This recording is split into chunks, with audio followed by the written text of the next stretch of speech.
Sabi nila matagal nang abandonado ang bahay. Walang tao, walang buhay. Ang tagal mo. Nasaan nga yung lugar? Pero minsan ang katahimikan may tinatago. Pumunta sila doon para maghanap ng sagot. Pero ang katotohanan matagpuan nila, mas madilim kaysa sa anumang bangon.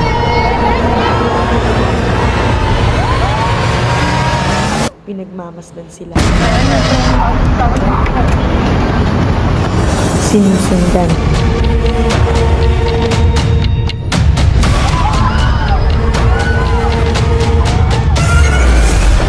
Hanggang sa hindi na nila alam kung sino ang biktima.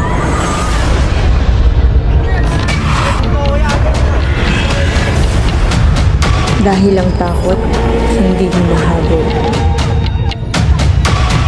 Naghihintay lang, matyaga, tahimik, hanggang sa ito mismo ang magbukas ng pinto.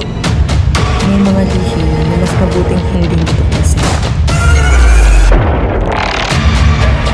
At may mga kwento na kailanman hindi dapat isalaysay.